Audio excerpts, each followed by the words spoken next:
இருட்டானா பயம் வந்துடும். அது இல்லாமல் வேற அதான் ஒரு மாதிரி ஸ்மெல்லு வரும். அந்த பாடி வந்தால் அதை பணம் வந்தால் சொல்லுவாங்க அந்த ஸ்மெல்லு பொனாடிக்கிற ஸ்மெல்லு வரும். அது அப்படியே வீடு வரலாம் வலிச்சுன்னு போகும் நம்மள. உண்மையே இல்லையோ அந்த எண்ணங்கள் நம்மளை அந்த மாதிரி அந்த சிந்தனை சுற்று அந்த சூழ்நிலையால் அந்த சிந்தனை நம்மளுக்கு வரும். அதுதான் அந்த பயம். இதோட நம்ம போயிட்டு ஒரு சின்ன குழந்தைய தூக்குறதா இருக்கட்டும், வீட்டில் பொம்பளை பிள்ளைங்க இருப்பாங்க, அவங்களுக்குள்ள பழகிறதா இருக்கட்டும், அந்த டைமில் எவ்வளோ அன்ஈஸியாக ஃபீல் ஆகும் நம்மளுக்கு வந்து. அதானே ஒரு மாதிரி தான் பார்ப்பாங்க. நம்ம வந்து இப்போ பாடியை வந்து தூக்கிட்டு பொச்சிட்டு வரோம், நம்ம கையில் அந்த இது இருக்கும். நம்மளால் ஒரு குழந்தைய கூட தூக்க முடியாது. எனக்கு கல்யாணம் எனக்கு குழந்தை பிறந்தாலுமே அது தூக்குறதுக்கு நான் யோசிப்பேன். ஆனால் நம்ம போய் குழி வெட்டு வரோம்.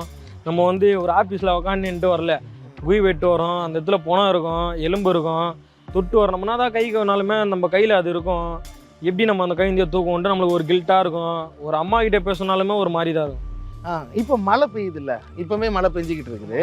இப்போ இந்த மழை பெய்கிற டைமில் குழி தோண்டுறதுக்கு எவ்வளோ கஷ்டங்களாக இருக்கும்? மழை பெய்கிற டைமில் வந்து அந்த இடத்துல தண்ணி நின்றுச்சுன்னா நோண்ட முடியாதுண்ணா. தண்ணி நின்றுச்சுன்னா ஒரு குழந்தை சேராகிடும். சேராகிறது இல்லாமல் தண்ணி ரொம்ப தேங்கிச்சுன்னா அந்த இடம் வந்து அப்படியே பள்ளமாகிடும். பூமி உள்ளே போயிடும். மழை பெய்யறப்ப தண்ணி நின்றுச்சுன்னா உள்ளே போய்டும். அது உள்ளே இருக்கிற பாட்டிலாம் வெளியே வந்துடும்.